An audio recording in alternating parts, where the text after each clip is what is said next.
Sabe quando a gente precisa tomar uma decisão, tipo, leva um guarda-chuva ou não? Como saber se vai chover? Pois é, na programação também temos que tomar decisões. E é aí que entra o famoso if. Nesse vídeo eu vou te mostrar como usar o if em Java para ensinar o seu programa a tomar decisões. Preparado para dar este passo? Inicialmente, vamos ver como é a estrutura do if. Nós vamos utilizar o if. Ele vai pedir aqui uma condição e depois ele vai ter aqui as chaves que delimitam o corpo dessa condicional.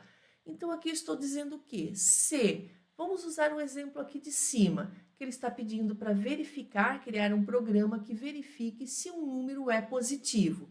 Se eu quero ver se um número é positivo, em primeiro lugar eu tenho que ter esse número. Então, vou declarar uma variável do tipo inteira, vou chamar de num e vou passar aqui o valor 10. Agora sim eu consigo criar minha condição.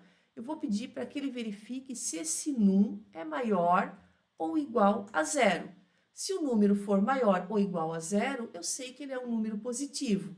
Com isso, eu posso colocar aqui no corpo dessa estrutura aqui de condição, pedir para que ele chame uma mensagem, que ele apresente uma mensagem, dizendo que o número é positivo. Vamos testar aqui para ver se é verdade. Executando o nosso código, ele verificou que 10 é maior ou igual a 0 e mostrou aqui que o número é positivo.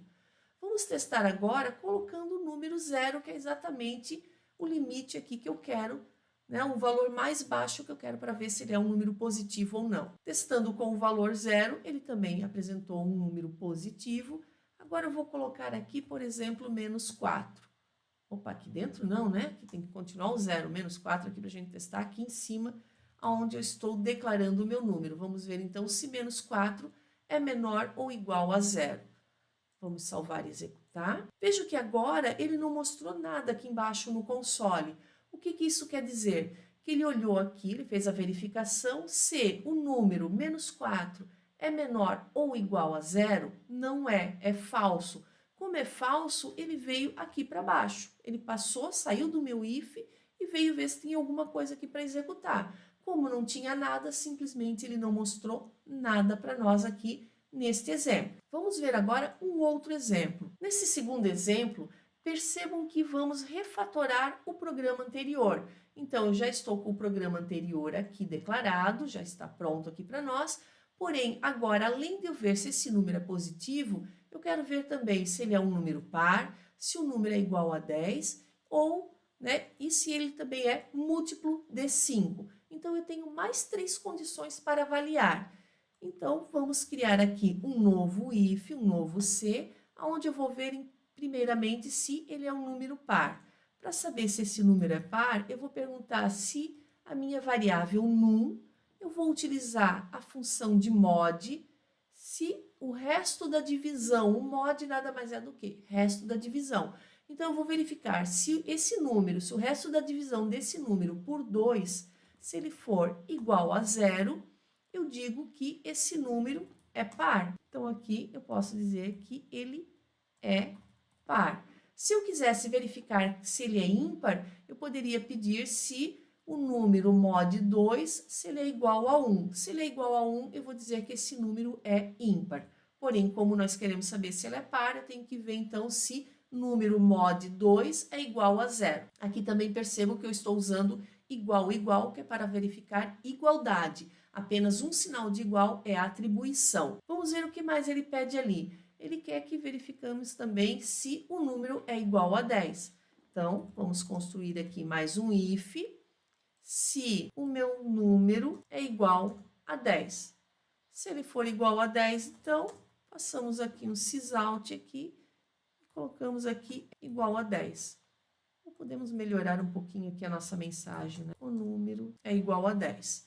E depois ele pede para verificar se esse número é múltiplo de 5. Muito semelhante com o que utilizamos para verificar se o número é par. Se eu quero saber se ele é múltiplo de 5, basta eu verificar se o resto da divisão desse número por 5 é 0.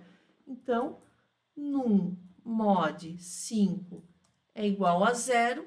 Se ele atender a esta condição, eu vou dizer que esse número aqui, opa, só vamos botar maiúsculo, né? É múltiplo de 5. Vamos fazer um teste aqui, ó, com o valor 10. Vamos salvar e executar. Então, aqui 10, ele é um número positivo, ele é um número par, ele é igual a 10 e também é múltiplo de 5. Então, percebam que ele entrou aqui em cada um desses ifs, foi fazendo a verificação da condicional sendo verdadeira, ele foi imprimindo as mensagens que nós tínhamos aqui.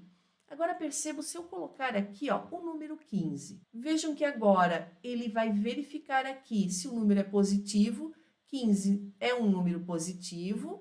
Ele verificou se esse número, se é um número par. Então, ele verificou 15, a divisão de 15, o resto da divisão de 15 por 2 é igual a 0? Não, vai sobrar 1, então seria um número ímpar. Por isso que ele não mostrou nada aqui embaixo. Ele perguntou se 15 era igual a 10, também não, por isso que ele não mostrou essa mensagem. Porém, 15 é múltiplo de 5. Se eu pegar o resto da divisão de 15 por 5, sobra 0, então ele vai mostrar que é múltiplo de 5. E se eu colocasse aqui, por exemplo, um negativo aqui, o que vai acontecer aqui para nós? Vejam que agora ele só mostra que esse número é múltiplo de 5.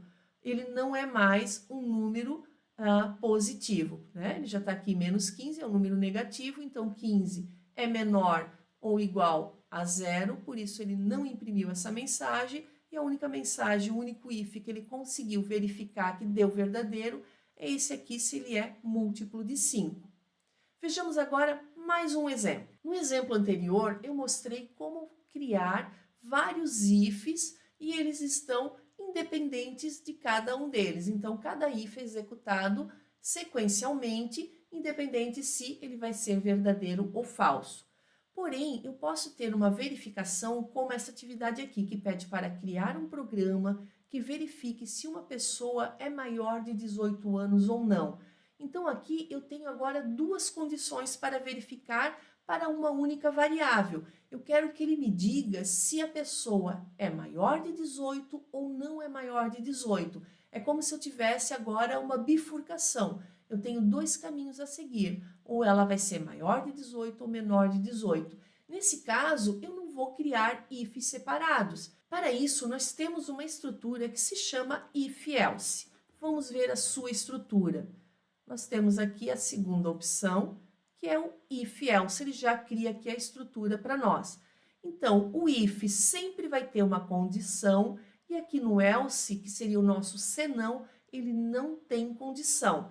Então, eu vou perguntar aqui, por exemplo, eu vou primeiro declarar aqui uma variável idade, então, int idade, vou colocar aqui exatamente 18, e vou pedir para ele verificar se a minha idade é maior ou igual a 18. Se a idade for maior ou igual a 18, eu vou colocar aqui dizendo que é maior de idade. E o que vem a ser o else? O else é só a negação do que eu fiz. Então, se ele entrar aqui, né, se a idade for maior que 18, maior ou igual a 18, ele vai dizer que é maior de idade e vai desconsiderar todo o resto, vindo para a parte que estiver aqui abaixo. Nesse caso aqui, o else vai ser para, se por exemplo, se eu tivesse aqui, ó, um 17. Ele vai olhar, 17 é maior ou igual a 18? Não, não é. Ele cairia aqui no senão. O senão, então, ele vai ser para dizer que é menor de idade. Então, percebam que o if-else, ele faz o quê? Se alguma coisa for verdade, ele executa aquele código. Se não, que é o nosso else, ele executa o outro código. Vamos fazer o teste aqui com 17 anos, ele tem que entrar ali no menor de idade. Então, apareceu aqui, menor de idade. Se colocarmos exatamente 18, que como estamos usando o igual, ele tem que mostrar que é maior de idade. Então, muito cuidado que eu não posso fazer isso aqui, ó. Perguntar se a idade é maior que 18. Se eu fizer dessa forma, o 18 vai entrar como sendo menor de idade. Então, isso nós temos que prestar muita atenção, né? Então, para ser maior, tem que ser maior ou igual. Nesse caso aqui, então, nós temos duas condições, aonde eu só verifico uma delas, porque se aquela não for verdadeira, ela só vai poder ser falsa. Então, nesses casos, utilizamos o if-else. Agora, nós temos uma situação um pouco diferente. Nós já tivemos situações onde só tínhamos uma condição para verificar por vez, por isso fomos criando vários ifs totalmente à parte, todos eles separados. Depois criamos um outro exemplo, onde nós tínhamos uma condição que ela poderia ser verdadeira ou falsa. Então, se ela fosse verdadeira, eu ia mostrar um resultado, se fosse falsa, eu ia mostrar outro resultado.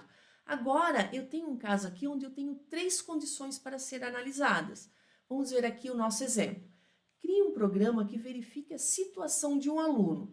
Solicite a média deste aluno. Com a média acima de 7, inclusive o 7, ele vai estar aprovado. Com a média entre 5 e abaixo de 7, ele estará em exame. E com a média abaixo de 5, ele estará reprovado. Então, inicialmente, eu vou colocar aqui, imaginando que a nossa média vai ser uma nota entre 0 e 10, números inteiros. Vou chamar aqui, então, o meu int média e vou colocar aqui uma nota, por exemplo, 8. Vou fazer a minha primeira verificação. Se o quê? Se a minha média for maior ou igual a 7, eu vou dizer que o meu aluno está aprovado. Ok. Agora, eu tenho mais uma condição. Ele está pedindo agora para verificar a média entre 5 e 7. Se essa média não for maior ou igual a 7, já se entende que ela está abaixo de 7. Então, o outro valor que eu tenho para verificar seria se ela está entre 5 e 7. Então, aqui eu posso fazer o seguinte, eu posso colocar o else, o nosso senão, eu vou obrigatoriamente ter que fazer mais uma condição, vou ter que verificar mais uma condição. Nesse caso, eu não posso fazer isso aqui diretamente no else, então eu coloco depois do else mais um if. E nesse if eu faço a verificação. Se a minha média é maior ou igual a 5. Se ela for maior ou igual a 5, eu vou dizer que este meu aluno, ele está em recuperação. Ok, já temos aqui 2 condições verificadas. Se a média está acima de 7, igual ou maior que 7, se a média é maior ou igual a 5, e agora só me restou saber se a média ficou abaixo de 5. Então, como seria a minha última condição, eu não preciso fazer uma verificação, simplesmente utilizo o else e vou colocar aqui direto que o aluno está reprovado. Essa forma aqui, vamos só fazer o teste primeiro, depois eu mostro aqui uma variação desse mesmo exemplo. Executando aqui, nós colocamos média 8, ele deu aprovado. Se eu colocar aqui a nota 7, ele vai ter que apresentar aprovado também. Se nós colocarmos aqui, ó, por exemplo, o 6, eu ia colocar 6.9, mas como estamos trabalhando com int, não vai ter casas decimais, né? Então, vamos utilizar o 6. O 6, ele vai mostrar que está em recuperação. Se eu colocar o 5, também tem que entrar em recuperação, porque colocamos maior ou igual a 5. E agora, qualquer nota menor que 5, ele vai ter que dar como aluno reprovado. Ok. O que eu poderia fazer de diferente aqui, ó, se eu não consigo ter essa lógica de pensar assim? Se eu vi que a média é maior ou igual a 7, e ele não entrou nesse ali, a média não era maior ou igual a 7, vamos supor que era ali o nosso 4. 4 é maior ou igual a 7? Não é. Ele vai fazer uma outra verificação. Ele vai olhar aqui. Essa média é maior ou igual a 5, também não conseguiu entrar aqui. Então, só sobrou essa outra condição.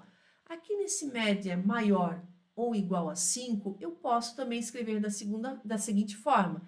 Eu posso pedir se a minha média ela é maior ou igual a 5 e se essa média ela é menor ou... Opa, menor ou igual não. Se ela é menor que 7.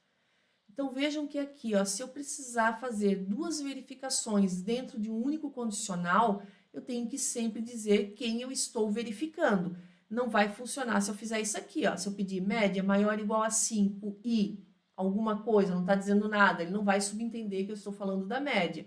Então, eu tenho que colocar aqui para ver se a minha média é menor que no caso, menor que 7. Vamos colocar aqui, então, o 6 para fazer essa verificação e vamos ver se ele entra ali em recuperação. Mostrou aqui que ele ficou em recuperação.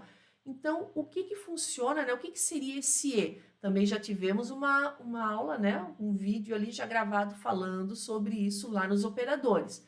Aqui eu estou dizendo assim, ó, que esse if, esse se, ele só vai ser verdade se isso aqui for verdade e essa outra condição também for verdade. As duas devem ser verdadeiras para que ele consiga entrar e executar esse código aqui.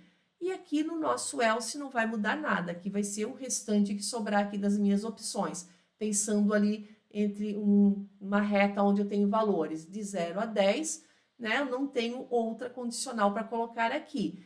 Então, só tomar esse cuidado, nós temos as duas formas aqui de fazer, ou somente perguntar direto se essa média é maior ou igual a 5, e não precisaríamos estar colocando este valor aqui. E se for qualquer coisa abaixo de 5, ele cai automaticamente aqui nesta outra condição. Temos mais uma última situação aqui para analisar. Neste último exemplo aqui, eu quero te mostrar uma outra situação que podemos também ter na utilização do condicional if. Eu posso ter aqui, eu copiei aqui exatamente o código que tínhamos no exemplo anterior. Aqui agora ele está pedindo uma particularidade aonde ele fala aqui ó, em média 6.9. Nesse caso, eu vou só alterar aqui a minha média que estava int, vou passar ela para double, para que eu consiga trabalhar então com um número com casa decimal. Vamos ver o nosso enunciado. Ajuste o código do exercício anterior para verificar se o aluno tem média 10. Se ele tiver a média 10, então nós vamos apresentar a mensagem de parabéns, você é um ótimo aluno. O que ele está dizendo aqui? Ele quer que eu verifique aqui, então, se a minha média aqui é maior ou igual a 7. Isso aqui a gente já tinha do exercício anterior. Porém, aqui, se ele tiver com a média acima de 7, aqui dentro ele pede ainda para que eu faça uma nova verificação. Ele quer agora que eu verifique se a média desse aluno aqui, ó, é igual a 10. Se essa média for igual a 10, ele quer que eu apresente esta mensagem aqui. Então, vamos copiar a mensagem e colocar aqui dentro. Se a média for 10, ele vai dizer parabéns, você é um ótimo aluno. Se for 7 até no caso 9.9, ele não vai mostrar nada. Se for 10, ele mostra mais esta mensagem, além da mensagem de aprovado. Vamos só testar então esta parte para ver como ficou. Vamos colocar aqui, vamos alterar aqui para uma média 8. Você vai ver que ele vai apresentar apenas aprovado, porque ele entrou aqui, verificou a média maior ou igual a 7, ele está aprovado, porém a média não é igual a 10 e ele veio para cá, saiu do meu programa. Vamos mudar agora a nossa média para 9.9. Estamos ali bem beirando ali o nosso 10. Vejam que ele também não mostrou a mensagem. Vamos mudar agora para 10. Agora sim ele mostra que o aluno está aprovado e parabéns, ele foi um ótimo aluno. Perfeito, fizemos até esta parte aqui. Agora ele diz o seguinte, caso ele tenha conseguido média 6.9, ele quer algo muito específico, ele quer se o aluno chegou a 6.9, apresentar a mensagem, você quase conseguiu passar direto. Então, ele quer que aqui, ó, entre a média 5 e menor que 7, que o 6.9 é menor que 7, aqui dentro eu vou fazer uma outra verificação. Se o quê? Se a minha média for exatamente 6.9, eu vou apresentar a mensagem que ele passou aqui, ó. Vamos copiar aqui a mensagem, colocar aqui dentro, só fazer os ajustes que ele pegou ali o comentário de linha. Vamos só tirar esse ponto aqui para não dar erro. Então, aqui o que aconteceu? Ele vai entrar nesse if aqui, né? Se a média aqui for menor que 7, ele vai verificar. Se não, se a média está entre 5 e menor que 7, 6.9 é menor que 7, ele vai mostrar que está em recuperação e vai cair aqui e mostrar também que quase conseguiu passar direto. Vamos executar aqui. Tá ali, ó, recuperação. E você quase conseguiu passar direto. E aqui para baixo continua a mesma coisa. Se a média ali for qualquer coisa abaixo de 5, então se eu colocar 4.9, já vai ter que mostrar ali que ele está reprovado. Viu como não é difícil a gente trabalhar com if?